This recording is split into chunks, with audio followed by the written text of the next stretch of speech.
प्रत्येक थर जेतेबळे तोर दिव्य श्वासर स्पर्शरे केउठी कौनसी भी हृदय स्पंदित हुए, मने हुए पृथ्वी आउ टिकिए सौंदर्य जन्मग्रहण कला। हे सकल सत्तार अंतर्वासी, समग्र सृष्टिर भवितव्य कृपामयी दिव्य जननी, दिव्य प्रेमर प्रभु श्री अरविंद, तुमरी पाद पद्मरे हृदय शतकोटी प्रणाम जनाई आरंभ करुछु आज एही पवित्र संध्यार श्री अरविंद आस्पिरेशन पाठचक्र कार्यक्रम को। एही अविमिश्र आनंद और अनिर्वचनीय शांतिर बलय भितरे उपस्थित समस्त मातृ अभिक्षु मानंकु आंतरिक प्रणाम और वंदे मातरम। आज कार्यक्रम प्रारंभ रही मंत्रमयी सावित्री उच्चारण सहित ध्यान, जहाँ को उच्चारण करने आज आम गहन उपस्थित अच्छा कटक शांति अपा। आज पृष्ठ संख्या रही 146। शांति अपा को अनुरोध से सावित्री उच्चारण आरंभ करंतु। Silence. Savitri, Book 2, Canto 4, The Kingdom of the Little Life. Clutched to her, the little, she could reach and seize and put aside in her subconscious cave. So must the dim being grow in light and force and rise to his higher destiny at last. Look up to God and round at the universe and learn by failure and progress by fall, and better with environment and doom by suffering discover his deep soul, and by possession grow to his own fast. Halfway she stopped and found her path no more. Still nothing was achieved, but to begin, yet finished, seemed the circle of her force. Only she had beaten out sparks of ignorance. Only the life could think and not the mind. Only the sense could feel and not the soul. Only was lit some heat of the flame of life, some joy to be, some rapturous leaps of sense. All was an impetus of half-conscious force, a spirit sprawling, drowned in dense life form, a vague self grasping at the shape of things. Behind all moved, seeking for vessels to hold, a first raw vintage of the grapes of God, on earth's mud a split of supernal bliss, intoxicating the stupefied soul and mind, a heady wine of rapture, dark and crude, dim, uncast yet into spiritual form, obscure inhabitant of the world's blind core, an unborn Godhead's will, a mute desire. A third creation now revealed its face, a mold of body's early mind was made, a glint of light kindled the obscure world forth. It dowered a driven world with the seeing idea and armed the act with thought's dynamic point. A small thinking being watched the works of time. बहुत बहुत धन्यवाद अप्पा। एक गभीर भावर सहित मंत्रमयी सावित्री उच्चारण आम समस्त को ध्यानस्थ करने बेस उपयोगी थिला। बहुत धन्यवाद अप्पा। माँ चरण तले अनेक अनेक कृतज्ञता। वर्तमान समय होइछि कार्यक्रम द्वितीय पर्याय। नीरव हृदयर श्रद्धापूर्ण भावटी अपेक्षारत अंतर उत्थित होगापाई जहाको प्रार्थना माध्यम माँ चरण तले निवेदन करने आम गहन आज उपस्थित अच्छा टीपू भाई को अनुरोध से प्रार्थना निवेदित करंतु। मनर मूलके आम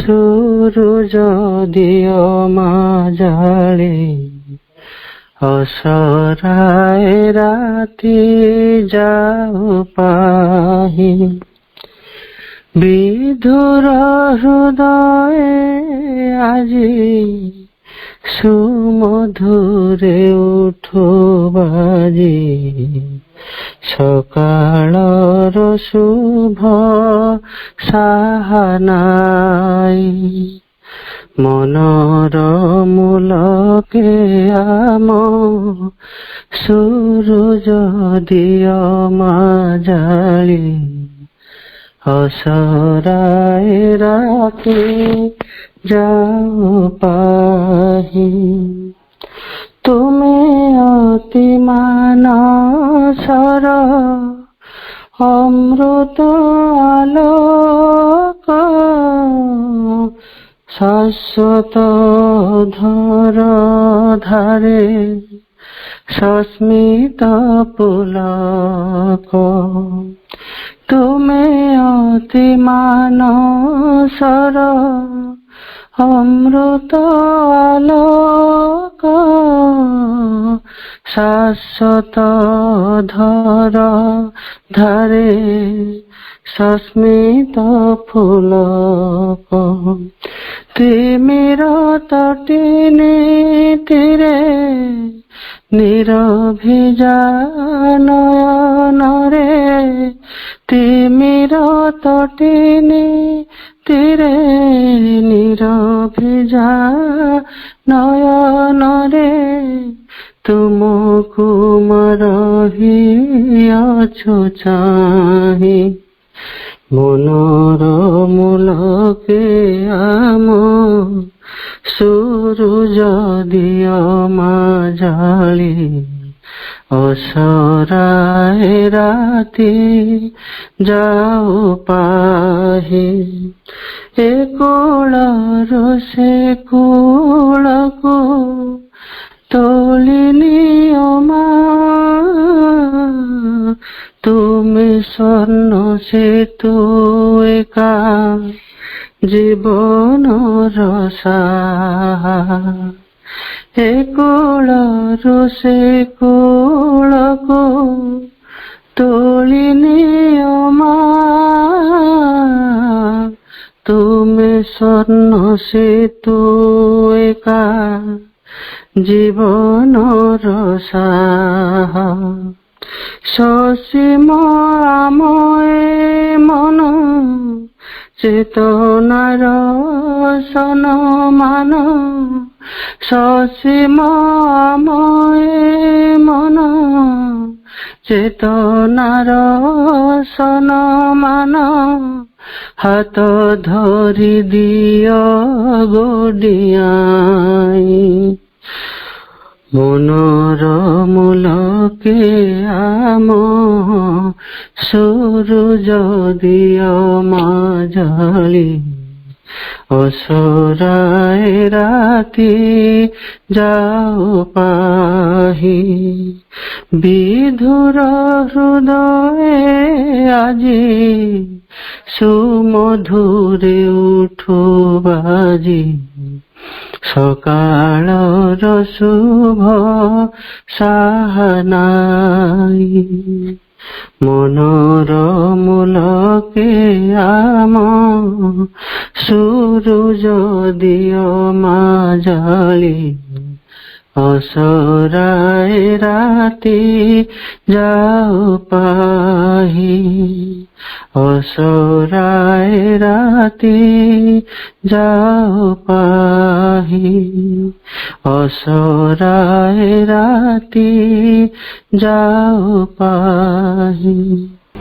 बहुत धन्यवाद भाई आपणकर भक्तिपूर्ण हृदयर ए छंदायित प्रार्थनाटी सतरे भक्ति भावर प्रवाह नहीं सबुरी हृदयर तंत्री को संचरी जाइछि मन नीरव हो उठी मातृकरुणार परशरे द्रवीभूत हो उठुछि। अशेष अशेष धन्यवाद भाई। वर्तमान कार्यक्रम तृतीय पर्याय एक विस्तृत मन एक विशुद्ध मन ही उपयुक्त आधार पूर्ण जुग को व्यवहारिक रूप देवाई जहां नहीं आज आलोचना मनर विस्तृति और विशुद्धीकरण widening and purification of mind यह आलोचना को उपस्थापन करने आज आम नहीं गोपीनाथपुर विश्वजित भाई को अनुरोध से आलोचना को उपस्थापन करंतु भाई।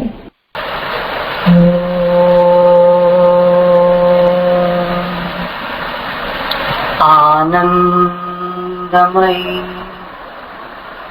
चैतन्यमयी सत्यमयी परमे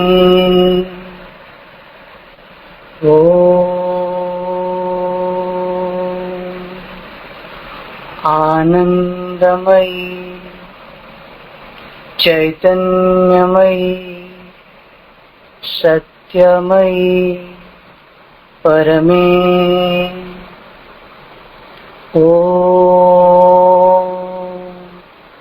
आनंदमयी चैतन्यमयी सत्यमयी परमे माँ एठारे उपस्थित समस्त मातृप्रेमी भाई और भौणी मध्य दिव्यता को मोर प्रणाम। माँ को अशेष कृतज्ञता आमे एमती एक समय रे एमती एक परिस्थिति रे एमती एक परिवेश रे एटी आज एकाठी पार्चे। आमे 2 सप्ताह तले जो विषय वस्तु संबंध रे आलोचना करथिले ता थिला प्यूरिफिकेशन ऑफ कॉन्शियसनेस अथवा चेतनार विशुद्धीकरण। तो सेथिरे आमे जो विषय वस्तु पर मुख्यतः आलोचना करथिले ता थिला आम शरीर चेतनार विशुद्धीकरण और प्राणर विशुद्धीकरण। ताको आधार करी माँ और प्रभुंकर किछि किछि कथा ऊपर आम आलोचना करथिले। आज विशेष भाव जो विषय वस्तु पर आम आलोचना करवा ता होची widening and purification of mind अर्थात मनर विस्तृति और विशुद्धीकरण से अंशटी रही जाइतिला। और यही अंशटी मध्य अत्यंत व्यापक कारण माँ और प्रभु दीर्घ भावे अनेक किछि कथा ए ऊपर आलोचना करचंती केमिति मन को आहुरी व्यापक करि हबो विस्तृत करि हबो और मन को धीरे धीरे अनेक उपाय रे स्टेप बाय स्टेप प्रोसेस रे और केमिति हमें प्यूरिफाई करि परिया अर्थात शुद्ध करि परिया। सावित्री रो गोटे वाक्य अछि the death bound limit is not what we are। जो मृत्युर आवेष्टन भितर जो बांधी जाए जीवन से जो सीमित परिचय भितर जेतिक जहाँ रही आम नुहे अर्थात आम ताठू आहरी अधिक व्यापक आम ये जन्म भितर आबद्ध नुहे जन्म जन्म धरी आम एठारे जन्म ग्रहण करुचे आमर जो सीमित चेतना अच्छी आहरी व्यापक कर चलचे। तो आम वर्तमान जो मुहूर्त भितर आबद्ध है अनेक किछि चिंता करि बसु अनेक किछि व्यस्तता विचलितता आम घारी बसे प्रकृत रे महाकाशर शून्यता और समयर चिरंतनता भितर से गोटे मुहूर्तर विशेष किसी मूल्य ना आम पर देखा माँ के सुंदर भाव में यही जिनसा बुझाऊँ आमको। ତେଣୁ ଗତ ଥର ଆଲୋଚନାରୁ ଖାଲି ପଦିଏ କହୁଛି କଣ ପାଇଁ ଏଇ ଜିନିଷଟି ଆବଶ୍ୟକ, ଆମର ଚେତନାର ବିସ୍ତୃତି କଣ ପାଇଁ ଆବଶ୍ୟକ। ମା ତାପରେ ବାକ୍ୟ କହୁଛନ୍ତି widening of the consciousness is necessary for all who want to live a free and intelligent life। କହୁଛନ୍ତି ଚେତନାର ବିସ୍ତୃତି ସମସ୍ତଙ୍କ ପାଇଁ ଆବଶ୍ୟକ ଯେଉଁମାନେ ବାସ୍ତବରେ ଗୋଟେ ମୁକ୍ତ ଆଉ ଗୋଟେ ଜ୍ଞାନପ୍ରଦକ ଜୀବନ ବଞ୍ଚିବାକୁ ଚାହାନ୍ତି। even without there being any question of yoga or aspiration for the divine life। ଯେଉଁମାନଙ୍କର ଯୋଗ ପ୍ରତି ଆଗ୍ରହ ଅଛି କି ନ ଅଛି, ଗୋଟେ ଦିବ୍ୟ ଜୀବନ ବଞ୍ଚିବାର ଅଭିପ୍ସା ଅଛି କି ନ ଅଛି, ସବୁ କିଛି ନିର୍ବିଶେଷରେ ସମସ୍ତଙ୍କ ପାଇଁ ଚେତନାର ବିସ୍ତୃତି ଆବଶ୍ୟକ। ତେଣୁ ଏଇଟା କହିବାକୁ ଗଲେ ଏକ ସବୁ ବ୍ୟକ୍ତିଙ୍କ ସବୁ ବର୍ଗର ବ୍ୟକ୍ତିଙ୍କ ପାଇଁ ଏଇ ଜିନିଷଟି ଅତ୍ୟନ୍ତ ଅପରିହାର୍ଯ୍ୟ ବସ୍ତୁ। ତେଣୁ ନିଶ୍ଚିନ୍ତ ରୂପେ ଆମର ଆଲୋଚନା ପରିସର ଭିତରେ ଆସିବା ଆବଶ୍ୟକ। ତ ଏଇ ଜିନିଷଟା ବୁଝିବାକୁ ହେଲେ ମନର ଆରମ୍ଭରୁ ମନ କୋଉଠି ସୃଷ୍ଟି ହେଲା ଆଉ କୋଉଠି ଯାଇ ସେ ପହଞ୍ଚିବ, ତ ସେ ସମ୍ବନ୍ଧରେ ମଧ୍ୟ ଆମେ କିଛି କିଛି ଜ୍ଞାନ ନିଶ୍ଚିନ୍ତ ହାସଲ କରିବା। ତ ସେଇ ବିଷୟବସ୍ତୁକୁ ଯିବା ପୂର୍ବରୁ ଆମେ ଟିକେ ଦୃଷ୍ଟି ଦେବା ଅତୀତକୁ। ଆମେ ଯୋଉ ମାଟିରେ ଜନ୍ମ ହେଇଛେ, ଯୋଉ ମାଟିର ପାଣି ପବନ ଖାଇକି ଆମେ ଏଡିଟୋରୁ ଏଡିଟିଏ ହେଇଛେ, ସେ ଭାରତ, ସେ ଭାରତୀୟ ସଂସ୍କୃତି ବାସ୍ତବରେ ଅତୀତରେ କେତେ ବ୍ୟାପକ ଥିଲା। ଆମେ ଦେଖିବା, ଆମେ ନଦୀ ମାନଙ୍କୁ ଦେବୀ ବୋଲି ପୂଜା କରୁ, ଗଛ ମାନଙ୍କୁ ଦେବତା ବୋଲି ପୂଜା କରୁ। ଏଇଟା ଆମର ମନର ବ୍ୟାପକତା ନୁହେଁ କି? ଆମେ ଏଥିରେ ମଣିଷ ବିବର୍ତ୍ତନ ପ୍ରକ୍ରିୟାରେ ଯେତେବେଳେ ଏଇ ସ୍ତରରେ ଆସି ପହଞ୍ଚିକି ସିଏ ନିଜକୁ ସର୍ବଶ୍ରେଷ୍ଠ ଜୀବ ବୋଲି ଘୋଷଣା କରିପାରୁଛି, ସେ ସମୟରେ ସେ ସାମାନ୍ୟ ଗୋଟେ ଜଡ ବସ୍ତୁକୁ ସିଏ ଦେବୀ ବୋଲି ପୂଜା କରିପାରେ। ଯୋଉ ଗଛ କେବେ ଚାଲିପାରେ ନାହିଁ, ଗୋଟେ ଜାଗାରେ ସ୍ଥାଣୁ ହେଇକି ପଡି ରହିଛି, ତାକୁ ସେ ଦେବତା ରୂପେ ପୂଜା କରିପାରେ। ଅର୍ଥାତ୍ ଆମ ମନ କେବଳ ସେଇ ସୀମିତ ଭିତରେ ଆବଦ୍ଧ ନଥିଲା କି ସିଏ ସର୍ବଶ୍ରେଷ୍ଠ। ଏମିତି କିଛି ଅଛି ଆମ ଭିତରେ ଯୋଉଟା କି ମନ ଠାରୁ ମଧ୍ୟ ଆହୁରି ବ୍ୟାପକ। ତେଣୁ ସେଇ ଧାରଣା ଆମ ଭାରତୀୟ ସଂସ୍କୃତିରେ ଥିଲା।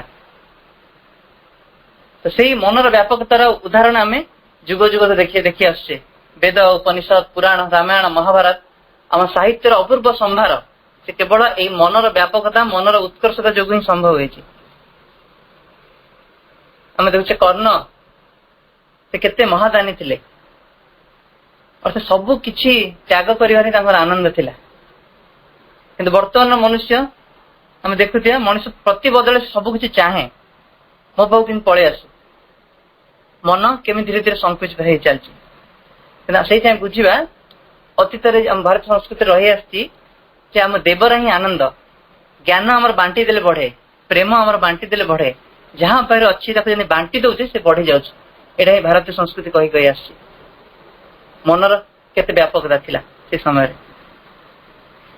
ଗୋଟେ କାହାଣୀ ମନେ ପଡୁଛି ଛନ୍ଦୋଗ୍ୟ ଉପନିଷଦର।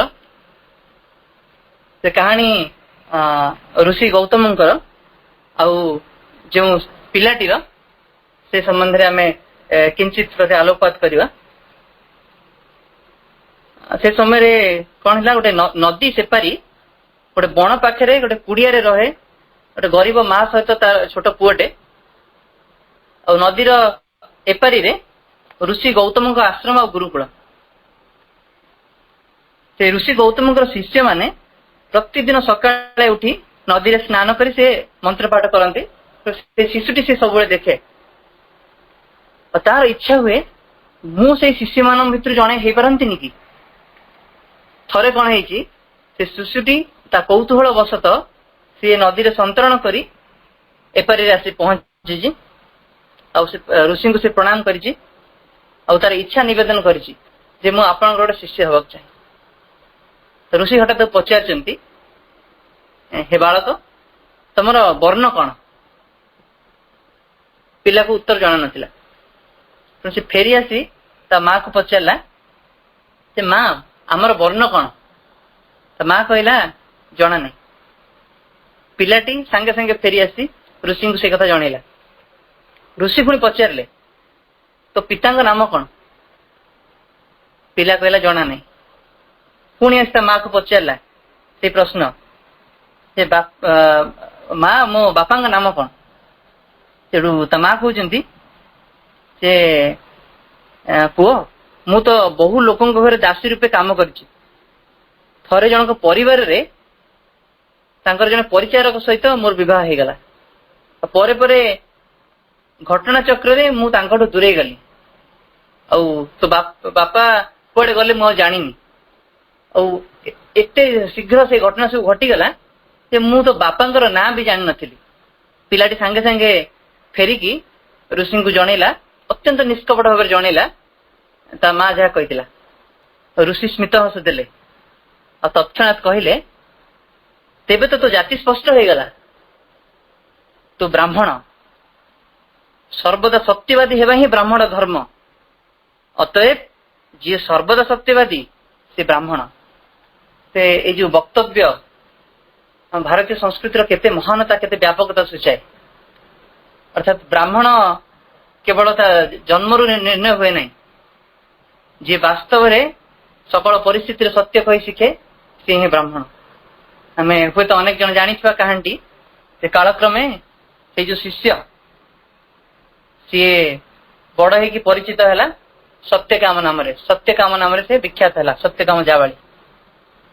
ଯାହା ବି ହଉ, ତେବେ ସେଇଠୁ ଆମେ ସାଙ୍ଗେ ସାଙ୍ଗେ ଆସିବା ବର୍ତ୍ତମାନର ପରିସ୍ଥିତିକୁ। ଆମେ ବୁଝିବାକୁ ପ୍ରୟାସ କରିବା ମନ ଭିତରେ କି ପରିମାଣରେ କି ଭାବରେ ସଂକୀର୍ଣ୍ଣତା ସବୁ ପ୍ରବେଶ କରିଛି। ସେଇଠୁ ହିଁ ଆମେ ଅନୁମାନ କରିବା ମନ ପ୍ରକୃତିରେ କେତେ ବ୍ୟାପକ ହେଇପାରିବ।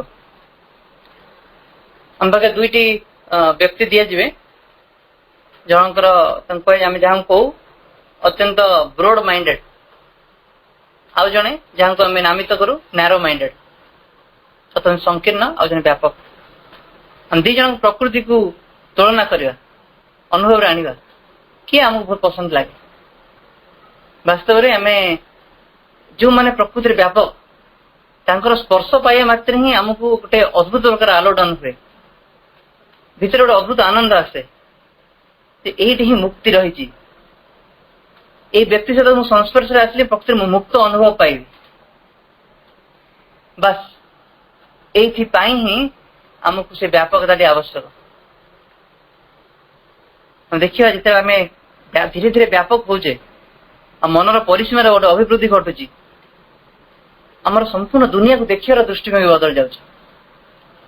ଅପରପକ୍ଷରେ ଯେତେବେଳେ ଆମେ ସଂକୀର୍ଣ୍ଣ ହେଇଯାଉଛେ, ସେତେବେଳେ କଣ କଣ ସବୁ ବଦଳି ଯାଉଛି ଆମେ ଗୋଟିଏ ପରେ ଗୋଟିଏ ପାହାଚ ପରେ ପାହାଚ ଦେଖିବା। ଯାହାର ମାନସିକତା ସଂକୀର୍ଣ୍ଣ, ସବୁବେଳେ ବ୍ୟକ୍ତିଗତ ଲାଭ, ସବୁ ଭିତରେ ବ୍ୟକ୍ତିଗତ ଲାଭଟିକୁ ଦେଖେ। ତା ଭିତରେ ଯାବତୀୟ ଲୋଭ ଆସେ, ଖାଦ୍ୟର ଲୋଭ, ଅର୍ଥର ଲୋଭ, ବିଭିନ୍ନ ସମ୍ଭୋଗ ପ୍ରତି ଲାଳସା। ତ ମା ସେଠି ଗୋଟେ କହୁଛନ୍ତି ଗୋଟେ ବାକ୍ୟ ଯେ ଗ୍ରିଡ୍ ଫର ମନି, ଅର୍ଥ ପାଇଁ ଲୋଭ, it is the surest way to decrease one's conscience and to narrow one's nature. ଯାହା ଭିତରେ ବି ସମସ୍ତଙ୍କ ଭିତରେ ଆମର ଅର୍ଥ ପ୍ରତି କିଛି ନା କିଛି ଲୋଭ ରହିଛି ନିଶ୍ଚିନ୍ତ, କିନ୍ତୁ ସେ ଅର୍ଥଟି ଯେତେ, ସେଇ ଲୋଭଟି ଯେତେ ବ୍ୟାପକ, ସେ ଲୋଭଟି ଯେତେ ବିପୁଳ, କହୁଛନ୍ତି ସେତେ ପରିମାଣରେ ଆମେ ଦେଖିବା ସେ ଆମ ଚେତନାକୁ କ୍ଷତିଗ୍ରସ୍ତ କରି ଚାଲିଛି, ଆହୁରି ନିମ୍ନକୁ ଟାଣି ଧରୁଛି, ଆଉ ଆମ ପ୍ରକୃତିକୁ ଅତ୍ୟନ୍ତ ସଂକୀର୍ଣ୍ଣ କରିଦଉଛି। ତେଣୁ ଯୋଉ ବିଷୟ ଆମେ ଆଲୋଚନା କରୁଛେ ଆମେ ନିଶ୍ଚୟ ବୁଝିପାରୁଥିବା ଆମକୁ ଆମ ପ୍ରକୃତିକୁ କୋଉଠିକି ପହଞ୍ଚିବାର ଅଛି। ଯେତେବେଳେ ଆମେ ବ୍ୟାପକ ହବା, ଆମେ ଯେତେବେଳେ ସାମୂହିକ ସଂକୀର୍ଣ୍ଣ ଯେତେବେଳେ ହବା, ସାମୂହିକ ଉନ୍ନତିକୁ ଆମେ ପଛରେ ପକେଇ ଦଉ, ଗୋଟେ ବ୍ୟକ୍ତିଗତ ଲାଭଟିକୁ ହିଁ ଦେଖୁ। ଆମେ ଦେଖିବା ଯେ ସରକାରୀ ଯୋଜନା ହିସାବରେ ଗୋଟେ ସମୟରେ ଯେତେବେଳେ ରିଲିଫ ବଣ୍ଟନ ହୁଏ, ରିଲିଫ ବଣ୍ଟନ ବେଳର ମନୋଭାବଟି ମନେ ପକେଇବା। ଆମେ ସବୁବେଳେ ଛଡାପଡା ହଉ ଯେ କେମିତି ଆମେ ହିଁ ସବୁ କିଛି ଆକ୍ୱାର କରି ବସିବୁ, ସମସ୍ତେ ସବୁ କିଛି ଆମେ ହିଁ ଆମର ଅକ୍ତିଆରରେ ନେଇ ଆସିବୁ, ଆପେ ବଞ୍ଚିଲେ ହିଁ ବାପର ନାଁ। ତ ମା କହୁଛନ୍ତି, ମାଙ୍କୁ ଯେତେବେଳେ ପଚରା ହେଇଥିଲା, ମା why do human beings always want to have something in exchange for what they give? କଣ ପାଇଁ ଲୋକମାନେ ଯାହା କିଛି ସେ ଦିଅନ୍ତି ତା ପ୍ରତିବଦଳରେ ସେ ବହୁତ କିଛି ଚାହାନ୍ତି, କଣ ପାଇଁ ଏମିତି ହୁଏ? ମା କହୁଛନ୍ତି because they are sort of in themselves, ସେ ନିଜ ଭିତରେ ହିଁ ବାନ୍ଧି ହେଇକି ରହିଥାନ୍ତି। ବସ୍ ଏଇ ବନ୍ଧନକୁ ଆମକୁ ଭାଙ୍ଗିବାର ଅଛି। ତାପରେ ଆମେ ଦେଖିବା ଆମ ଚିନ୍ତାଧାରା ଭିତରେ କେମିତି ସଂକୀର୍ଣ୍ଣତା ସବୁ ପଶିଛି। ଗୋଟେ ବ୍ୟକ୍ତି ଆମେ ଦେଖୁଥିବା ରାସ୍ତାରେ ବହୁତ ଜଣ ରାସ୍ତା ଉପରେ ଗାଡି ରଖିଦେଇ ଯାଆନ୍ତି, ଦୋକାନକୁ ଯିବେ ରାସ୍ତା ଉପରେ ଗାଡି ରଖିଦେଇ ଯିବେ। ଅର୍ଥାତ୍ ସେ ହଠାତ୍ କି ଚିନ୍ତା କରିପାରନ୍ତିନି ଯେ ଆଉ ଗୋଟେ ବ୍ୟକ୍ତି ଯିଏ ରାସ୍ତା ଦେଇକି ଯିବ ସେ ଅସୁବିଧାଟି ସମ୍ମୁଖୀନ ହବ। এটা ଆମ ଚିନ୍ତାଧାରା ସଂକୀର୍ଣ୍ଣତା ହିଁ ପରିଚୟତା। ଅର୍ଥାତ୍ ଆମେ ଅନ୍ୟ ଜଣଙ୍କର ମନସ୍ତତ୍ୱକୁ ଅନୁଭବ କରିପାରୁନା। ଅନ୍ୟ ଜଣ କୋଉଥିରୁ ଖୁସି ପାଇବ, ଅନ୍ୟ ଜଣେ କୋଉଥିରେ ଅସୁବିଧାରେ ପଡିବ, ସେଇ ସବୁ ଅନୁଭବ ଆମ ଭିତରେ ସାଙ୍ଗେ ସାଙ୍ଗେ ଆସେନି। ଆମେ ଯେତେବେଳେ ଟ୍ରାଫିକରେ ଯାଉଛୁ, ଅନ୍ୟକୁ କାଟି କେମିତି ଆମେ ଆଗକୁ ପଳେଇବୁ, ସେ ପ୍ରକାର ଆମର ଗୋଟେ ମନୋଭାବ ସବୁବେଳେ ଥାଏ। ଅନ୍ୟକୁ ଅତିକ୍ରମ କରିଯିବୁ, ସେଇଟା ଆମେ ଅନୁଭବ କରିପାରୁନା ଯେ ମୋର ଯେତିକି ଅଧିକାର ଅଛି ଅନ୍ୟର ଯେତିକି ଅଧିକାର ଅଛି। ଅର୍ଥାତ୍ ମୁଁ ସମସ୍ତଙ୍କୁ ଯେମିତି ଟପିଯିବି, ସେଇଭଳିଆ ଗୋଟେ ପ୍ରକାର ମନୋଭାବ ସବୁବେଳେ ଆମ ଭିତରେ ବସା ବାନ୍ଧିଥାଏ। ସବୁ ଆଗ ମତେ ହିଁ ମିଳିବା ଦରକାର, ସବୁ ଲୋକ ଜାଣନ୍ତୁ ମୋର କେତେ ଖାତିର, ଯିଏ କ୍ଷମା କରିଦେଲା ସେ ଦୁର୍ବଳ, ଏ ପ୍ରକାର ମନୋଭାବ ଆମ ଭିତରେ ଅଛି। ଅନ୍ୟକୁ ଅସୁବିଧାରେ ପକେଇଲେ ହିଁ ଆମର ବାହାଦୁରୀ। ବିଦ୍ୟାଳୟ ହଉ, ଚାକିରୀ କ୍ଷେତ୍ର ହଉ, ଅନ୍ୟର ଗୋଡ ଟାଣିକି ଆମେ ସୁବିଧା ହାସଲ କରିବାକୁ ଚାହୁଁ। ମା କହୁଛନ୍ତି ଯେ among human beings the most widely spread disease is mental narrowness। ମଣିଷ ମାନଙ୍କ ଭିତରେ ସବୁଠୁ ଯୋଉ ରୋଗ ଅଧିକ ବ୍ୟାପକ ପରିମାଣରେ ଅଛି ସେଟା ହଉଛି ମାନସିକ ସଂକୀର୍ଣ୍ଣତା। they understand only what is in their own consciousness and cannot tolerate anything else। ମଣିଷ ମାନେ ସେତିକି ହିଁ ବୁଝନ୍ତି ଯେତିକି ତାଙ୍କ ଚେତନା ଭିତରେ ଅଛି, ତାଙ୍କର ସୀମିତ ଜ୍ଞାନର ପରିସୀମା ଭିତରେ ଅଛି। ଆଉ ଅନ୍ୟ କିଛି ଯୋଉଟା ତାଙ୍କ ଚେତନାର ପରିସୀମା ବାହାରେ ସେଟାକୁ ସେ ସହ୍ୟ କରିପାରିବେ ନାହିଁ। କିନ୍ତୁ ସେଟା ବ୍ୟାପକତା କଣ ନା, ଅନ୍ୟକୁ ସୁବିଧା ଦେଇ ଆମେ ଆନନ୍ଦ ପାଇପାରୁଛେ। ବାସ୍ତବ ଦେଖିବା ସେ କେତେ ଆନନ୍ଦ ରହିଛି, ସମସ୍ତେ ସେଇ ଆନନ୍ଦର ସ୍ୱାଦ ନିଶ୍ଚୟ ପାଇଥିବା। ସେଇ ଆନନ୍ଦ ହିଁ ଆମର ଧ୍ୟେୟ, ସେଇ ଆନନ୍ଦଟିକୁ ଆମେ ଚାହିଁବା, ସେଇଥିପାଇଁ ହିଁ ଆମେ ସେତିକି ବ୍ୟାପକ ହବା। ତାପରେ ଦେଖିବା ଆମର ଆର୍ଥିକ ସ୍ତରରେ ସେ ସଂକୀର୍ଣ୍ଣତା କେମିତି ଘାରିକି ରହିଛି। ମୁଁ ଖାନଦାନୀ ଲୋକ, ମୁଁ କାହାକୁ ଖାତିର କରିବିନି, ଏ ପ୍ରକାର ଦେଖିବା। ଅର୍ଥ ବିଫଳତା ଆସିଗଲା ପରେ ଧନୀ ବ୍ୟକ୍ତିଟି ମନ ଭିତରେ ଭିତରେ ଏମିତି ମନୋଭାବ ଆସିପାରେ। ଆମର ଯଦି ଅର୍ଥ ଅଧିକ ଆସିଯାଉଛି, ମୁଁ ଛୋଟ ଛୋଟ କାମ କରିବାକୁ ବି କୁଣ୍ଠାବୋଧ କରୁଛି। ଦରିଦ୍ର ଲୋକର ଯଦି କିଏ ଅଧିକ ପ୍ରଶଂସା କରିଦଉଛି, ମତେ ଭିତରକୁ ବାଧୁଛି। ଆମର ଗାଁରେ ଯେ କି ପଡୋଶୀ, ଯେ ସିଏ ଗୋଟେ ଆର୍ଥିକ ସାମାଜିକ ସ୍ତରରେ ଉନ୍ନତି କରିଦଉଛି, କିଛି ଲୋକ ଥାନ୍ତି ସେମାନେ ତାର ଭୁଲ କାଢିବେ, ତା ନାଁରେ ଗୁଜବ ଉଠେଇବେ। ପ୍ରକୃତିରେ ଅନ୍ୟର ପ୍ରଶଂସା କରିବାକୁ ଡରୁଛୁ କାହିଁକି? କାହିଁକି ନା ଆମେ ତ ସେ ଅସହିଷ୍ଣୁତାରେ ଅଛି। ସେ ଅସହିଷ୍ଣୁତା ସେ ମାନସିକ ସଂକୀର୍ଣ୍ଣତାର ଏକ ରୂପ। ଏଇ ଜିନିଷଟି ମା କହୁଛନ୍ତି ଗୋଟେ ଚେତନାଗତ ସ୍ତରରେ ଗୋଟେ କ୍ଷତି ପହଞ୍ଚାଏ। ଏଇ ଜେଲସି, ଏଇ ଯୋଉ ଈର୍ଷାନ୍ୟୁତ ଭାବ ଏଟା ଆସେ, ମା କହୁଛନ୍ତି it comes from a narrowness of the mind. ମନର ସଂକୀର୍ଣ୍ଣତା ଭିତରୁ ହିଁ ଈର୍ଷା ପରାୟଣତା ଆସେ। and a weakness of the heart, এটা হচ্ছে ଆମର ହୃଦୟର ଗୋଟେ ଦୁର୍ବଳତା। it is a great pity, ମା କହୁଛନ୍ତି it is a great pity that so many are attacked by it। କହୁଛନ୍ତି ପ୍ରକୃତିରେ ଗୋଟେ ଅତ୍ୟନ୍ତ ଦୁଃଖର ଆଉ ପରିତାପର ବିଷୟ ଯେ ଅନେକ ଜଣ ଆ ଦ୍ୱାରା ରୋଗାକ୍ରାନ୍ତ, ଆ ଦ୍ୱାରା ପ୍ରଭାବିତ।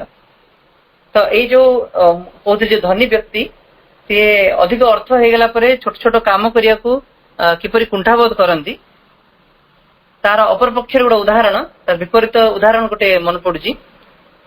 ଥରେ ଆବ୍ରାହମ ଲିଙ୍କନ, ଆମେରିକାର ପୂର୍ବ ରାଷ୍ଟ୍ରପତି ଥିଲେ, ସିଏ ଥରେ କଣ କରିକି ତାଙ୍କ ଘରେ ସିଏ ବସିକି ତାଙ୍କ ଜୋତାଟାକୁ ସଫା କରୁଛନ୍ତି। ତାଙ୍କର ଜଣେ ବହୁତ ଉତ୍ତମ ବନ୍ଧୁ ସେ ଆସି ହଠାତ୍ ପଶି ଆସିଲେ, ଦେଖିଲେ ରାଷ୍ଟ୍ରପତି ସେ ନିଜ ଜୋତା ସଫା କରୁଛନ୍ତି। ସେ କହିଲେ, ଲିଙ୍କନ ତମେ କଣ ତମ ନିଜ ଜୋତା ସଫା କରୁଛ? ସିଏ ଆଶ୍ଚର୍ଯ୍ୟ ପଚାରିଲେ, ତ ମୋ ଜୋତା ସଫା କରନ୍ତି ନାହିଁ ତ ଆଉ କାହା ଜୋତା ସଫା କରନ୍ତି? ଏତିକି ପ୍ରଶ୍ନ ଉତ୍ତର, ସେ ତାଙ୍କ ମୁହଁ ବନ୍ଦ ହେଇଗଲା। ଅର୍ଥାତ୍ ଆମେ ଯେତେବେଳେ ଭାବୁ ଯେ ଆମର ଟିକେ ଖାତିର ବଢିଗଲାଣି, ଆମେ ଅନ୍ୟ କେତେ ଜଣଠୁ ଅଧିକ ଆର୍ଥିକ ସ୍ତରରେ ଉନ୍ନତ, ସେତେବେଳେ ଆମେ କାମ ପ୍ରତି ଆମର ମନୋଭାବ ଗୋଟେ ବଦଳିଯାଏ। ଛୋଟ ବଡ କାମ ଭିତରେ ଆମେ ସୀମାବଦ୍ଧ କଣ ଶ୍ରେଣୀବଦ୍ଧ କରିବାକୁ ଲାଗୁ। ତ ଏଇଟା ଗୋଟେ କେତେ ଗୋଟେ ସଂକୀର୍ଣ୍ଣତାର ପରିଚୟ, ଯୋଉଟା ଆମେ ସାଧାରଣ ସ୍ତରରେ ଭେଟୁ। ଏବେ ଯାହା ବି ଆମେ ଆଲୋଚନା କରୁଛେ ସାଧାରଣ ସ୍ତରର ଘଟଣାବଳୀ, ଯାହା ଆମେ ଦୈନନ୍ଦିନ ଜୀବନରେ ଆମେ ସମ୍ମୁଖୀନ ହଉ। ତାପରେ ଆମେ ଆସିବା ଗୋଟେ ବଂଶଗତ ସଂକୀର୍ଣ୍ଣତା ବି ଥାଏ। ମୁଁ ଉଚ୍ଚ ବଂଶର, ମୁଁ ଏ କାମ କରିବି ନାହିଁ, ବା ନିଚ ବଂଶର ଲୋକଙ୍କ କଥା ମାନିବି ନାହିଁ, ତାଙ୍କ ସହ ବସା ଉଠା କରିବି ନାହିଁ। ଏଇ ଜିନିଷଟି ଅତୀତରେ ଅନେକ ପରିମାଣରେ ଥିଲା, ଏପର୍ଯ୍ୟନ୍ତ ମଧ୍ୟ କିଛି କିଛି ବ୍ୟକ୍ତିଙ୍କ ମଧ୍ୟରେ ସେ ଜିନିଷ ଅଛି। ତାପରେ ଯିବା ଅନ୍ଧବିଶ୍ୱାସକୁ ଆମେ ଜାବୁଡି ଧରିଛେ। ସବୁ ବିଭିନ୍ନ ପ୍ରକାର ପରମ୍ପରାକୁ ଆମେ ଏପର୍ଯ୍ୟନ୍ତ ଅନ୍ଧ ଭାବେ ଅନୁସରଣ କରିକି ଆସିଛେ। ଯୋଉ ପୂଜା ପାର୍ବଣର ଯଥାର୍ଥରେ ଦେଖିବାକୁ ଗଲେ ବର୍ତ୍ତମାନ ପରିପ୍ରେକ୍ଷୀରେ କୌଣସି ମୂଲ୍ୟ ନାହିଁ, ସେ ପୂଜା ପାର୍ବଣ ଗୁଡିକୁ ଆମେ କରି ଆସୁଛୁ। कौन पाई ता भितर हमर भय ता भितर हमर अंधविश्वास जोड़ी हेकि रही हमें अतीतर गोटे गप पढ़िथिबा जाकू मनोज दास तांको उपगत शतक रे लिखिचंती बिल्ली जोग बोली से सम सुनिथिबा खाली संक्षेप रे खाली कहिदेले जे जने गुरु ध्यान रे तांकर व्याघात गोटे बिलेई करूथिला ध्यान रे व्याघात तो से कोन कले बिलेई को सबले बांधी दियंती और तापरे ध्यान रे समस्त बसंती तो अनेक वर्ष धरी ये जिनस अव्याहत रहा शिष्य माने जो नुआ नुआ जो आसिले से माने जान नथिले कोथि बिलेई को बंधा होची तो से माने भाबिले ध्यान बसिया पूर्व बिलेई रो बांधिबा एटा गोटे प्रकृत विधि तेणु शिष्य गुरुंकर मृत्यु पर शिष्य माने कौन कले ध्यान रे बसिबे ता पूर्व से बिलेई को बांधिबे तापर जाई ध्यान करिवे और तांकर तापर से बिलेई मरीगला बिलेई मरला परे ध्यान करिया पूर्व से खोजी खोजी कोटे बिलेई आनिबे तापर ताको बांधिबे तापर ध्यान रे बसिबे तो ए परे गोटे परंपरा तांकर चालू रहिला देखिया गले अंधविश्वास को बळी भाबे कार्य करछि प्रकृति रे ए जिंसटी हमको हास्यास्पद लागि पारे किंतु आमे देखिया अनेक पूजा पार्वण अनेक परंपरा आमे एई भली अंध भाबे अनुसरण करि आछे यथार्थ मूल्यटी न बुझी तो देखिए जो नारी और पुरुष भितर जो तफात प्रभेद अंतरटी रही आस जुग जुग धरी सब किसी अंधविश्वास रे ही परिणाम झीटी ए प्रकार हवा उचित ये पिंधिया उचित ये से देखा जावा उचित ये कथा कहया उचित ये पुरुष मान भितर अधिकांश नारी मान भितर ये मनोभाव रही आसी गोटे मानसिक संकीर्णतार ही गोटे उदाहरण तापर आम जो जातिभेद जोटा कि जुग जुग धरी देखी आसचे किंतु आम जाचे जातिभेद सृष्टि कौन होता आदिम काल से व्यवस्था होता आम जीवन उन्नति धीरे धीरे आम अज्ञानता जो आम गोटे संकीर्णतार परिणत कलु जाति प्रथा आरंभ है गोटे कर्म बंटन जो समाज सुशृंखलित भाव चलो तेणु विभिन्न प्रकार कर्म विभिन्न गोष्ठी लोक बांटी दि जावा दरकार तेणु से ही आरंभ है ब्राह्मण क्षत्रिय वैश्य शूद्रर आरंभ किंतु वर्तमान कोठी जिनसटी आरंभ कोठी जाई पहुंचला आम से ही कर्मर न्यूनता को ब्राह्मण करण भेद कर्मर न्यूनता शूद्र जी सबुठु निम्न स्तर ए प्रकार धारणा गुड़िक आम सृष्टि कलु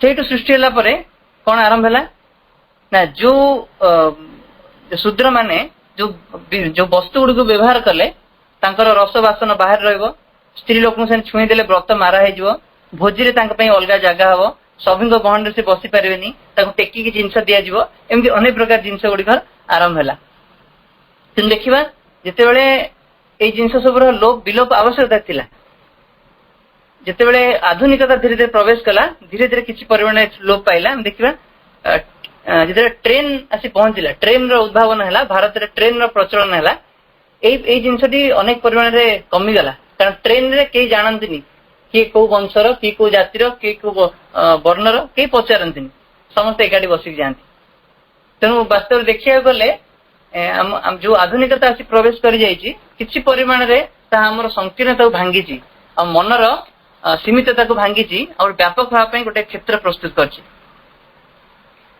जहाँ भी हो तापर आम जा गोटे प्रकार गोटे संकीर्णता धार्मिक संकीर्णता ए हिंदू धर्म बड़ अन्य धर्म गौण मो ठाकुर बड़ यही भाव आम भर सब भावना गुड़िक थाए जड़े इदी आमीन से घोषणा कले जे गॉड इज ब्लैक ख्रिस्टियन माने कहले गॉड इज व्हाइट तो ये युद्ध लगे आउ के जन कहले भगवान को आगे ही कहीं लगौच सी कहीं लगौन तो भगवान कहीं पुरुष से कहीं नारी नुहति तो ये बाछ विचार चलला तो आज पर्यंत अनेक व्यक्ति इवेन आम जो मैंने मास अनुसरण करुचु आम विभिन्न धर्मीय नीति और परंपरार अंध अनुसरण कर आम से अनुभव करवा अधिकांश आम भर हिंदू धर्म होते तो निश्चित भाव आम जो धर्म पश्चात जो सनातन धर्मटी थिला सनातन धर्मटी केते व्यापक थिला से जिनसटी अनुभव आनिबा सबू किछि तारी परिसीमा भितर प्रकृति धर्म भेद बोली किछि नाही सनातन शब्दर अर्थ कौन जोटा कि चिरंतन भावे जोटा नूतन सयुक्त नूतन सनातन सबु काल नूतन नूतन हो जाए अर्थात चिर काल से परिवर्तित हो जाए ता भीतर अतीतर कि जिनस किसी ना सबकि नुआ को से आवरी बसे तापर देखिबा आ गोटे आंचलिकता बोध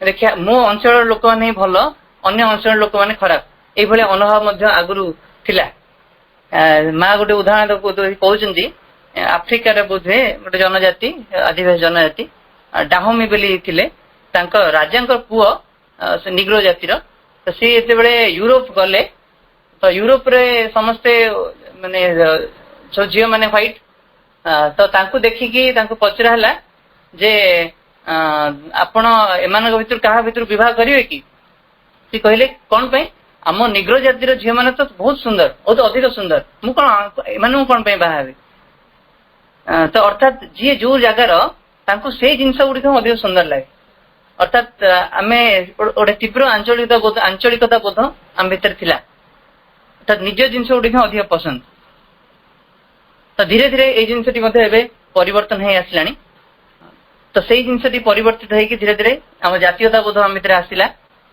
किंतु देखिए जातीयता बोध भी बेले बेले बहुत उग्र हो जाए हिटलर भली हिटलर भितर गोटे तीव्र जातीयता बोध थिला से जो ही समग्र पृथ्वी को से ध्वंस लगी पड़ते तो से समय देश प्रेम कौन आवश्यकता नाला ये प्रश्न आम भीतर आसपे तो से समय श्रीअरविंद कहते से समय भारतर स्वाधीनता समय से प्रकार देश प्रेम आवश्यक थिला गोटे जातीयता बोधर उद्रेक आवश्यकता थिला किंतु वर्तमान परिस्थिति आसी पहुंची आमे केवल केवल भगवान ही बंचा माँ ही बंचा नॉन एल्स इवन देश ठार भी आमर अधिक प्रायोरिटी भगवान से आमको सब किसी त्याग करिया पड़े आम करवा तेणु प्रतापूर्व आम जाना पड़ो जे प्रकृति माँ कार्य कौन भगवान कार्य कौन से प्रकृति आम मन भितर केते व्यापकता आसिया दरकार से अनुभव करवा ज्ञान गर्वी जी अधिक भीतर ज्ञान आसी प्रवेश कला सी केमी गर्वी हो जाए ता भीतर एक प्रकार संकीर्णता आसे जे मु एते बड़ ज्ञानी तू मते एमती कहि परिबु एक कथा किए ना कि खोला खोली कहती आउ के जन को अन्य जन भितर ये जिनसटी थाए जे मु जहाँ कहूँ ठीक अन्य माने भूल तो यही जिनसटी आसी प्रवेश कर पारिवारिक संपर्क भितर पारिवारिक संपर्क भितर आम केम संकीर्णता गोटे देखुचे आम देखिए गोटे माँ रो मनोभाव कौन संकीर्ण नुहे अनेक माँ भितर आम देखुचा मो पुओटा ही भलरे पढ़ू मो पुओ ही सुविधा पाऊ अन्य मान पुओ ठारू मो पुओ को अधिक गुरुत्व दूची एटा कौन गोटे मार संकीर्णता नुहे प्रकृति में मातृ चेतना को बुझा गोटे यथार्थ मातृ चेतना जन माँ बास करे क्या भितर बाच विचार करनी समस्त प्रति सामान भाव में भल पाइबाटी भिंची हो पड़ो तो से संकीर्णता भी आम चिन्हवा ताकू दूर करने प्रयास करवा आम यौथ परिवार भितर बर्तमान देखुवा अनेक वर्ष आम देखी आसचे बड़ भाई ये कला सान भाई ये कला हिसाब दिया निया हुए बापा माँ को किए रखियो सासू बहु को सहयोग कर पारनी बहु सासू को सहयोग कर पारनी बर्तमान जो जो, जो जिनसटी अनेक वर्ष धरी यूजलेस गसिप आम परस्पर विरुद्ध रे अनेक किसी वाक्यालाप करूँ व्यक्ति निज साधारण स्तर खसिले आसिले ही अन्य विरुद्ध सब कथा गपे और से खुशी पाए तो माँ गोटे कहते every word spoken uselessly is a dangerous gossiping कहते प्रत्येक शब्द जो अनावश्यक भाव मुहर बाहर थाए गोटे भयंकर गसिपिंग प्रकार वार्तालाप कहते कौन अर्थहीन शब्द विनष्टकारी शब्द मुहर बाहर सेटा आमर चेतना को और तलू खसई आणुची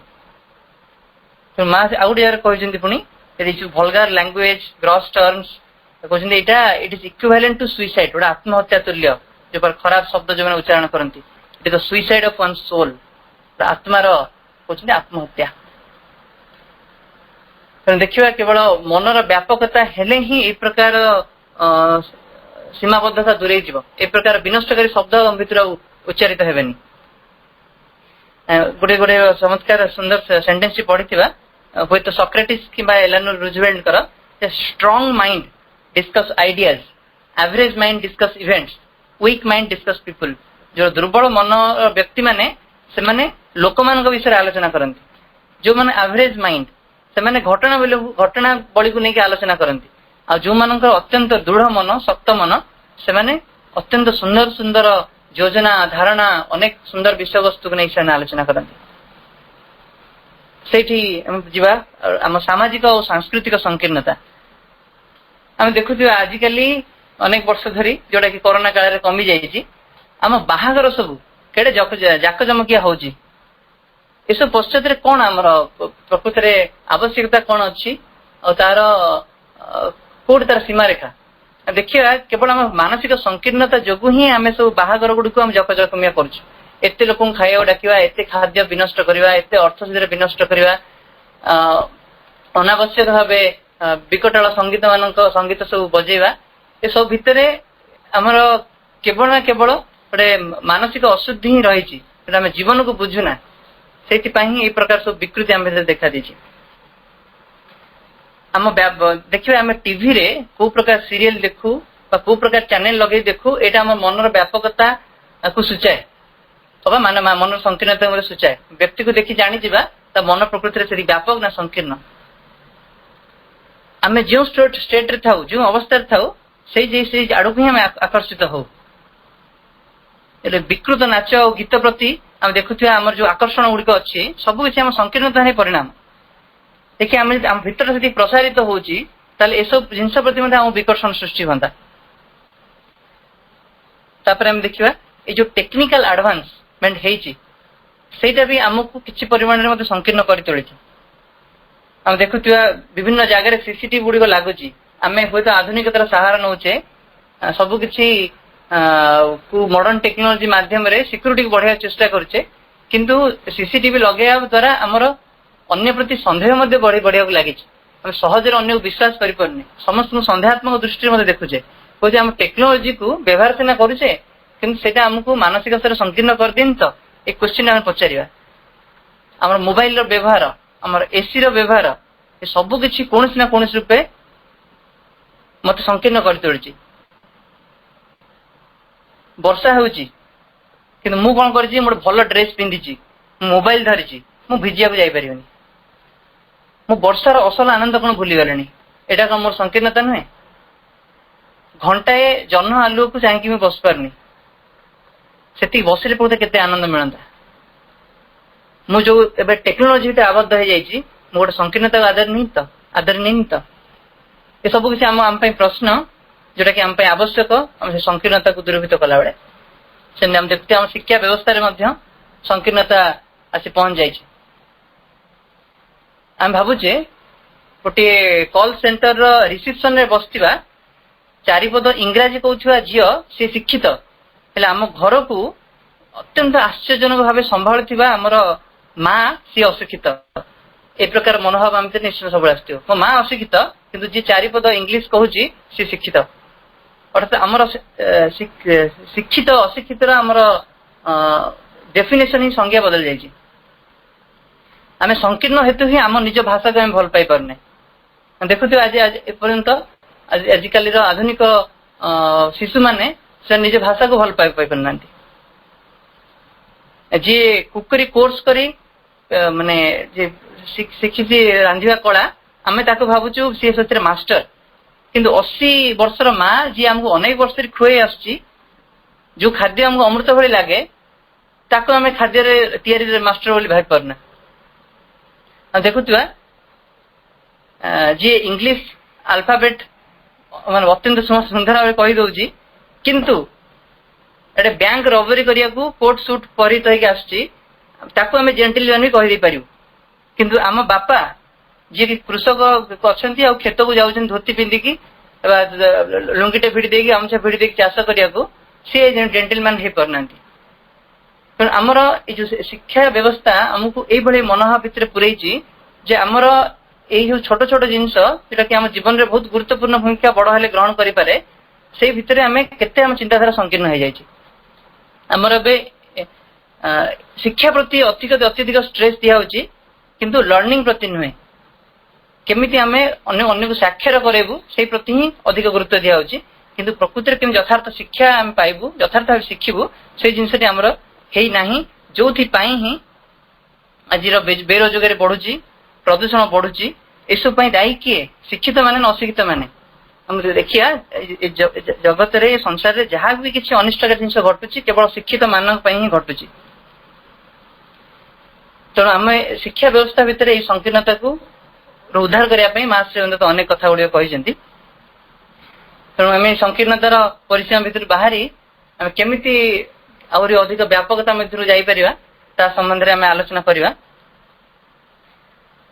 ତ ସେଇ ଯିବା ପୂର୍ବରୁ ଗୋଟିଏ କଥା ଆଲୋଚନା କରିବା ଯେ ମନ ଭିତରେ କୋଉ କୋଉ ଦୁର୍ବଳତା ଗୁଡିକ ରହିଛି। ତ ଗୋଟିଏ ଦୁର୍ବଳତା ଆମେ ନେଇପାରିବା ଯେ ପ୍ରି କନସେପ୍ଟ ଆଇଡିଆଜ, ଅର୍ଥାତ୍ ମୋର ପୂର୍ବ କଳ୍ପିତ ଧାରଣା। ଆମେ ଗୋଟେ କାହାଣୀ ପଢିଥିବା ଯେ ଗୋଟେ ସମୁଦ୍ରର ବେଙ୍ଗ ଆଉ ଗୋଟେ କୂଅର ବେଙ୍ଗ କାହାଣୀ।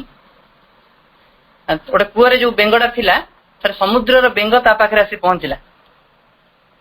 ତ ସମୁଦ୍ରର ବେଙ୍ଗ ସେ କୂଅ ବେଙ୍ଗକୁ ଆସି କହୁଛି, ଆରେ ତୁ ଏଇ କୂଅ ଭିତରେ କାହିଁକି ପଡି ରହିଛୁ, ଛୋଟିଆ କୂଅଟା, ତୁ ଦେଖ ମୁଁ ଯୋଉଠୁ ଆସିଛି ସେ ସମୁଦ୍ର ବହୁତ ବଡ। ତ ସେ କୂଅର ବେଙ୍ଗ କହୁଛି, ତମ ସମୁଦ୍ର କଣ ମୋ କୂଅଠୁ ବଡ? ସେଠୁ ସେ କହୁଛି, ହଁ ତମ କୂଅଠୁ ବହୁତ ବହୁତ ବଡ। କୂଅର ବେଙ୍ଗର ଜମା ବି ବିଶ୍ୱାସ ହଉନି। କି ଆଶ୍ଚର୍ଯ୍ୟ କଥା କହୁଛି, ମୋର କୂଅ ହିଁ ସବୁଠୁ ବଡ। ଏ ଦୁନିଆରେ ଏମିତି କୋଉ ସମୁଦ୍ର କଥା ତୁ କହୁଛୁ ଯୋଉଟା କି ମୋ କୂଅଠୁ ବଡ ହେଇଥିବ? ତ ସମୁଦ୍ର ବେଙ୍ଗ ତାକୁ ଅନେକ ଅନୁରୋଧ କରିଛି, ଥରେ ତୁ ଦେଖିନବୁ, ଥରେ ଦେଖିନବୁ, ଦେଖେ ଯେ ସମୁଦ୍ରଟା ପ୍ରକୃତିରେ କେତେ ବଡ। କିନ୍ତୁ କୂଅର ବେଙ୍ଗ ଶେଷ ପର୍ଯ୍ୟନ୍ତ ବି ତା କଥାରେ ରାଜି ହେଇନାହିଁ। ସେ ସେମିତି କୂଅ ଭିତରେ ପଡି ରହିଛି, ଏହା ଭାବିକି ଯେ ମୋ କୂଅଟା ହିଁ ସବୁଠୁ ବଡ। ଆମର ପୂର୍ବ କଳ୍ପିତ ଧାରଣା, ଅର୍ଥାତ୍ ମୁଁ ଯାହା ଭାବି ନେଇଛି ଯୋଉ ଜିନିଷ ସତ୍ୟ ବୋଲି, ଯୋଉ ଜିନିଷ ବଡ ବୋଲି, ମୋ ମନ ଭିତରୁ ତାକୁ ବାହାର କରିବା ଅତ୍ୟନ୍ତ କଷ୍ଟକର। ମୁଁ ଯାହାକୁ ସତ୍ୟ ବୋଲି ଭାବି ନେଇଛି ସେ ସତ୍ୟର ବିପରୀତ ଦିଗରେ ଥିବା ଆଉ ଗୋଟେ ସତ୍ୟ, ଯେ ଏ ସତ୍ୟଟା ଆହୁରି ବୃହତ୍ତର ହେଇପାରେ, ସେ ଭାବନା ମୋ ଭିତରେ ପ୍ରବେଶ କରୁନାହିଁ। ମନୋଜ ଦାସଙ୍କର ମଧ୍ୟ ଅନେକ ଉଦାହରଣ ଏ ବିଷୟରେ ରହିଛି। ତାଙ୍କର ଗୋଟେ ଆର୍ଟିକଲ ମଧ୍ୟ ଅଛି, ସତ୍ୟର ସତ୍ୟକ ସମ୍ଭାବନା। ସେ ଏ ବିଷୟରେ ବହୁତ ସୁନ୍ଦର ଭାବେ ସେ ବର୍ଣ୍ଣନା କରିଛନ୍ତି। ତାଙ୍କର ଗୋଟିଏ ଗଳ୍ପ ମନେ ପଡୁଛି। ଥରେ ଗୁରୁ ଶିଷ୍ୟ ଥରେ ବାଟରେ ଯାଉଥିଲେ, ଗୋଟିଏ ଲୋକଟାର ସେ କୁକୁଡା ଥିଲା, ସେ କୁକୁଡା ଚାଷ କରୁଥିଲା, କେତେଟା କୁକୁଡା ତା ପାଖରେ ଥିଲେ।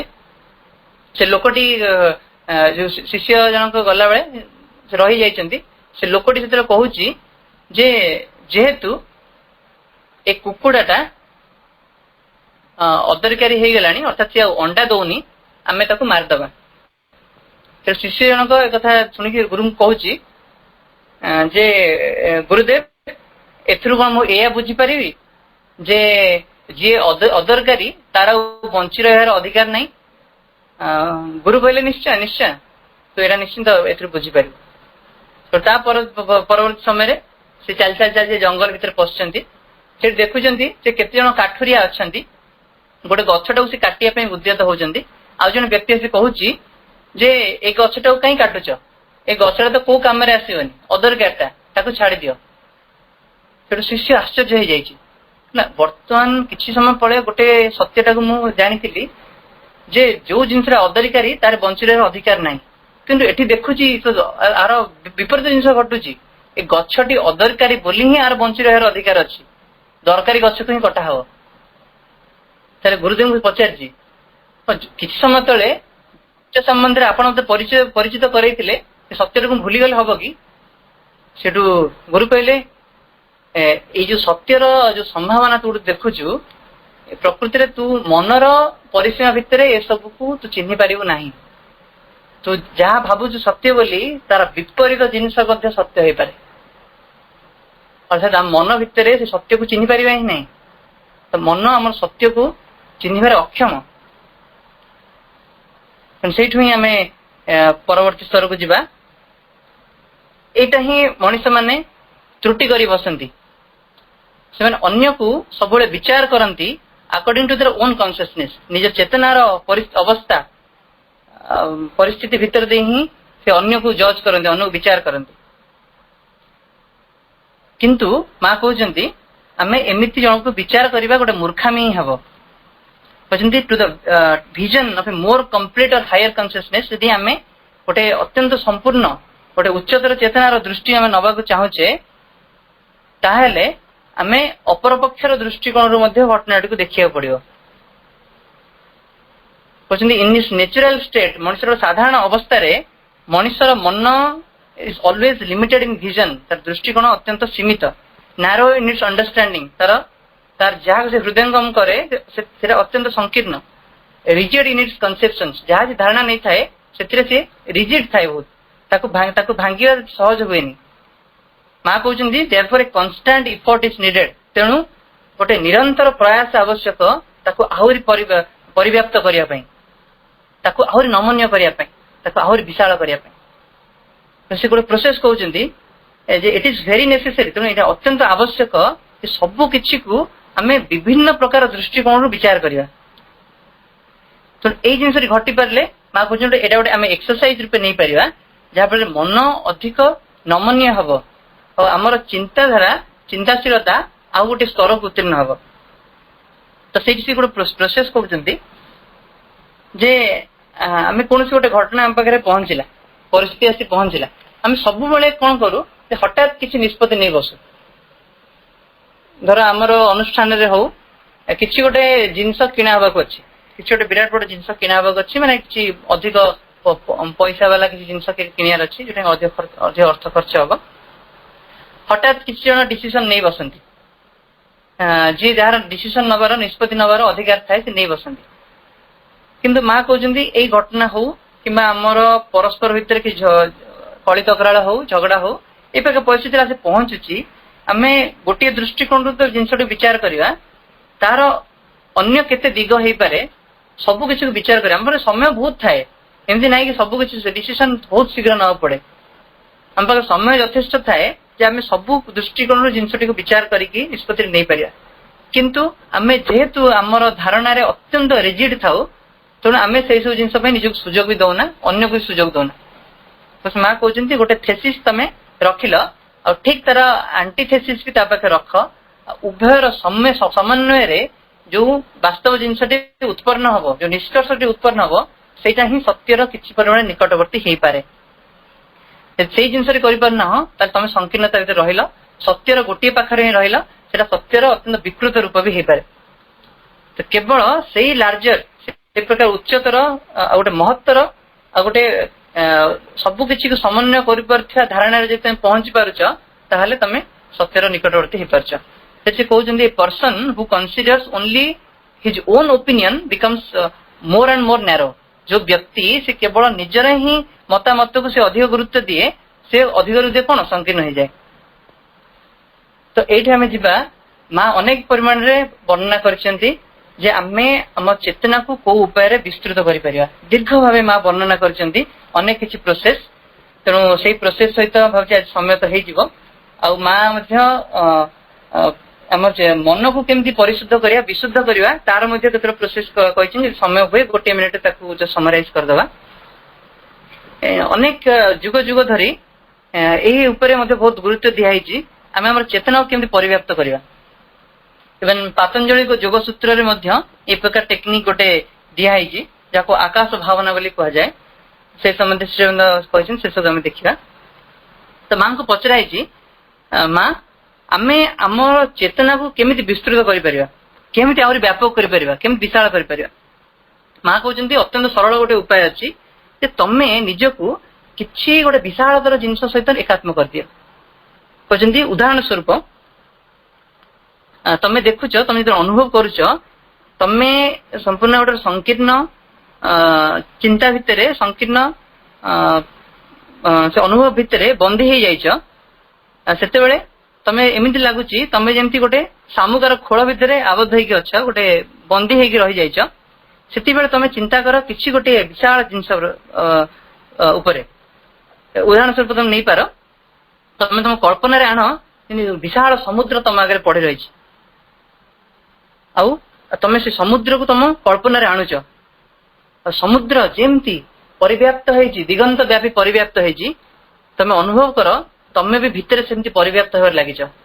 ତମେ ଆଉ ସେ ଖୋଳ ଭିତରେ ଆବଦ୍ଧ ହେଇକି ନାହ, ତମ ଚେତନା, ତମ ମନ ବିସ୍ତୃତ ହେଇ ଚାଲିଛି, ବ୍ୟାପକ ହେଇ ଚାଲିଛି। ଯେମିତି ସମୁଦ୍ର ଚାରିଆଡକୁ ତା ଦିଗନ୍ତ ବ୍ୟାପୀ ଜଳରାଶି ପଡି ରହିଛି, ସେମିତି ତମେ ଅତ୍ୟନ୍ତ ବିସ୍ତୃତ ହେଇକି ଚାଲିଛ। ଆଉ ତମେ ସେ ସମୁଦ୍ରର ଆର ପକ୍ଷକୁ ମଧ୍ୟ ଚଲି ଯାଉଛ, ଦିଗନ୍ତରେ ତମେ ମିଶି ଯାଉଛ, ଯୋଉଠିକି ଅନ୍ତ ହିଁ ନାହିଁ।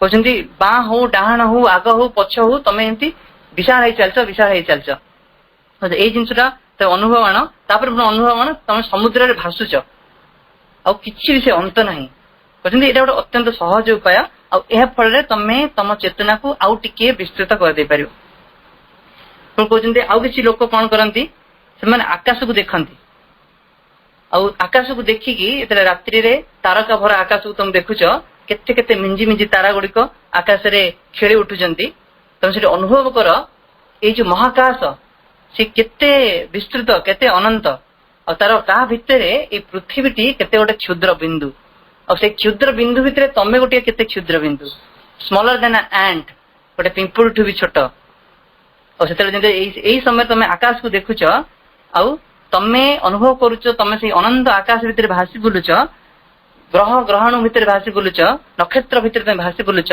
तुम देखियो तमे मध्य तांको सहित किछि ना टिके विशाल हे चलच आहुरी आगु बढ़ी चलच आहुरी आगु कहते केतेक व्यक्ति एथिरे मते सफल होइचंती निज चेतना को विस्तृत करिया से कहते बहुत समय कौन हुए ना आमे अन्य व्यक्तिर दृष्टिकोण अन्य व्यक्तिर पॉइंट ऑफ व्यू रे आमे बहुत आघात प्राप्त हो तो एठी से मां कहउचंती तमे टिके तम कॉन्शियसनेस को चेतना को टिके शिफ्ट करनबो अर्थात से जो जिंस जो थरे तमे आबद्ध तुम कष्ट लागुची निज टिके भीतर मुकुळे नबो कोन करिवो अन्य व्यक्ति भीतर टिके प्रवेश करिवो अन्य व्यक्ति सहित टिके तमे निजको मिसै दबो ता दृष्टिकोण घटनाटी को देखिया आरंभ करिवो सी कौन एमती कहला सी कौन चिंता करुच्ची हुई तो सी किसी उत्तम हो पारे गोटे शुभेच्छार सहित ये जिनसटी कर प्रयास कर माँ कहते ए प्रकार जिनसटी करने द्वारा तो देखिव तम चेतना आउ टिके विस्तृत होइछि तम दृष्टिकोण आउ टिके विस्तृत होइछि पुणी आउ गोटे उदाहरण भी कहते जे तमे किछि जिनस द्वारा तमे अत्यंत विरक्त हो जाइछ बहुत समय बोर लगे आमको किसी गोटे पेनफुल जिनस किसी कष्टकर जिन आम जीवन सहित घटी कि गोटे अनप्लेजेंट जो हमको बहुत दुख देती तो यही समय तुम चिंता कर you think of the eternity of time and immensity of space ये समय चिरंतनता ये महाकाश विशालता विषय तुम अनुभव आण देख जे जो मुहूर्त गुड़िक बीती जाइए जो मुहूर्त गुड़िक भविष्य आसियार अच्छी ये सब किसी समय चिरंतनता भितर यही पर्टिकुलर मुहूर्तटी जो मुहूर्त रे तमे एते कष्ट पाउच से मुहूर्त टी केते छोट तमे गोटे पासिंग ब्रेथ भलिया मो निश्वास रे गोटे गोटे मुहूर्त पळौची मो निश्वास नेली केते केते मुहूर्त पळौची तो जो फ्रैक्शन ऑफ ए सेकंड माने ए मुहूर्तटी माने हम कहि पारे गोटे सेकंड रो भी गोटे छोट बिंदु भली तुमको अनुभव हबो और सेही मुहूर्त तमे यदि व्यस्त रहउछ विचलित रहउछ तुम फील हबो it is utterly ridiculous to be bored to be feel hot at this situation to feel upset at this situation तुम अनुभव करिवो जे 10 वर्ष परे वर्तमान रो मुहूर्त कथा मन पकेइबो जो मुहूर्त तुमको कष्ट दउथिला तुमको सेते हस लागिवो जे मु एतिकी छोट कथा नै कि एते व्यतिव्यस्त होतिली से घटना रे कोन बाथिला मां कहउचंती एही अनुभवटा तुम आनो एही प्रकार तुम इमेजिन करो जे 10 वर्ष परे एही कथाटी को नै कि मु केते हसिबे एही कथाटी को नै कि जे केते छोट कथा नै मन दुख करछि यही मुहूर्त रे जो समय तुम कष्ट लगी दुख लगी तुम यही समय चिरंतनता ये महाकाश व्यापकता टिके स्मरण आनल देखो तुम कष्ट सांगे सांगे दूरभूत हो माँ कहते यहाँ एक्सपेरिमेंट कराई अनेक लोक ए सफल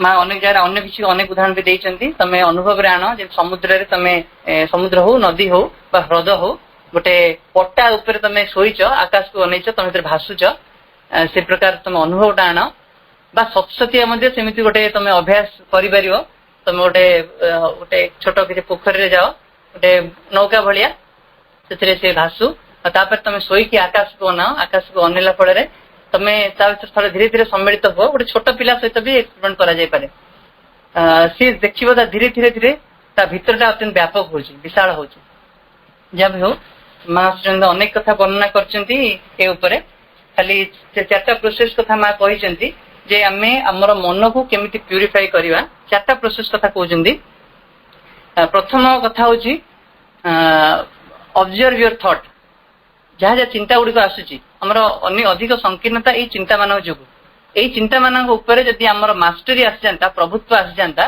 तारे आमे अपन मन को यथार्थ व्यापक कर पारंते माँ 4टा प्रोसेस कहते टू ऑब्जर्व वन्स थॉट आमे हमर जो चिंता गुड़िक आम भीतर आसूची प्रथम गोटे देखाण हारी भाया देखा को चिंता गुड़ी आसूची अनेक लोक एत आइडेंटिफाई हो जाती एत एकात्म हो जाती निज चिंता सहित हठात जब पचारदेव तू कौन भावुचु से कहे ना तो किसी भावुनी कौन भावुची मुझे जानी माँ कहते 95% समय ये जिनटी घटे तुम हठात पचार दिज्व तुम कौन भावुच तुम कहीपर कारण मुझे चिंता सहित एकात्म हो जाए तेणु मत टे डिसअटाच होके खापछड़ा होगी मत जो जो चिंता गुड़िक मो भर आसुँच ऑब्जर्व करार अच्छी द्वितीय कथा कहते to watch over one's thought अर्थात मु खाली ऑब्जर्व करी खाली पर्यवेक्षण करी मु देखी कोटा भल कोटा खराब कोटा आवश्यक कोटा अनावश्यक यही प्रकार गोटे बाछ विचार मो भितर भी जड़े कर दरकार कहते मो भितर गोटे एनलाइटेड माइंड अच्छी मो भितर गोटे एनलाइटेड बीइंग अच्छी जे कि प्रकृति आलोकित समस्त भितर अच्छी से जागृत करार अच्छी सी ही ऑब्जर्व कर सी ही से डिस्कर्नमेंट कर अर्थात से बाछ विचार कर एटा ठीक कि भूल एटा आवश्यक कि अनावश्यक ये जिनटी मोर दरकार कि अदरकार तापर थर्ड स्टेप कहते टू कंट्रोल वन्स थॉट तापर मु थर्ड स्टेप जी मन को नियंत्रण कर आरंभ करी अर्थात मु तो देखीदेली कोटा भल कोटा खराब तेज मु खराब को एबे अलाउ करी ना अर्थात मुझे विदा कली जे तू मो भितर प्रवेश कर ना यहीटा कहते नियंत्रण करवा मन को नियंत्रण करवा मोर तू अनावश्यक जिनस तू मो भितर प्रवेश कर ना तापरे फोर्थ स्टेप कहते टू मास्टर वन्स थॉट एबे को जिनसटी को प्रकार चिंता मो भीतर सृष्टि हम जदि मुझे निर्णय करी यथार्थ चिंता यथार्थ समय चिंता करी पारली माने मोर चिंता गुड़िक उपर मोर गोटे प्रभुत्व आसी जाइए जिनसटा ही इट लीड्स टू प्यूरिफिकेशन गोटे प्यूरिफिकेशन ना गोटे फाइनाल स्टेप बोली कह जाय पारिबो जो जिनस मत से शुद्धिकरण आड़ को नहीं जाई पारिबो तेणु संक्षेप भाव में आम कि आलोचना कले तो माँ कहते mind is not the instrument of knowledge अर्थात मन माने सी ता भितर ज्ञान प्रोड्यूस हम ना सी ज्ञान को ता भितर सी सृष्टि कर परिबो नाही किंतु मन एमिति गोटे क्षेत्र प्रस्तुत करिवो जहाँ भितर से ऊर्ध्व स्तर रु से ज्ञानटी आसी प्रवेश करिवो कहते ज्ञानर स्तर आहरी उपरे उपरे it's a region of it is a land of pure ideas गोटे डोमेन ऑफ प्योर आइडियाज जो शुद्ध धारणा शुद्ध ज्ञान गुड़िक मौजूद होती मन ता सहित संयुक्त हो पारे से ज्ञान आसी मो भीतर प्रकाशित हे बहुत गुरुत्वपूर्ण जिनस हूँ आम शिखा मन को केमती नीरव करने एते मन संबंध में आम आलोचना करी लास्ट गोटे जिन माँ कहते आम शिख केमती मन को नीरव करने एते पर्यालोचना आलोचनार आम भाविया कौन मूल्य रहा शेष को नीरव करदेवार ही अच्छे वास्तव में ये नीरव करने को शिखापी आमको से यथार्थ ज्ञानटा को भी आयत्त करने पड़ो तेणु समय हो गला आम आज आलोचना टी ये माँ पाखे ऑफर करवा जो जो विषय गुड़िक आम आलोचना कले आम व्यक्तिगत जीवन में पर्यवेक्षण करवा आज माँ जो जो प्रोसेस गुड़िक प्रक्रिया गुड़िक कहते जदि आवश्यक पड़े आम निश्चिंत आम जीवन में प्रयोग करवा माँ कहले जो मैंने जोग करने चाहते न चाहते जो मैंने ए प्रकार गोटे दिव्य जीवन बंचा चाहते न चाहते समस्त ही ये जिनसटी आवश्यक कारण आम गोटे महत्तर जीवन बंचा चाहूँ समस्त भर से अभिप्साटी रही आस्पिराटी रही तेणु एसत आज आलोचना टी आम ये माँ पाखे ऑफर करवा ये उपस्थित समस्त को मोर अशेष अशेष कृतज्ञता माँ और प्रभु को अशेष कृतज्ञता वंदे मातरम। धन्यवाद भाई बहुत सुंदर एवं उपादेय आलोचना एवं प्रैक्टिकली ताको आमे केमते व्यवहार करिबा मन प्रकृति रे से नीरव रहिले आमे ऊर्ध्वस्थ शक्ति प्राप्त हवा एवं जहाँ कि आमको उच्चतर चेतना को नहीं पारिबो से माइंड रो जो प्यूरिफिकेशन रो जो मेथड सब भाई देले ता बहुत ग्रहणीय योग्य। धन्यवाद भाई धन्यवाद ये सुंदर आलोचना पाई आम कार्यक्रम रे समस्त उपस्थित थिबा समस्त भाई आपा मान को वंदे मातरम प्रभु मां को अनंत कोटि प्रणाम जनाई भाई को बहुत बहुत धन्यवाद ज्ञापन करी किसी समय मो मां नाम जप सहित कार्यक्रम को विरति घोषणा कर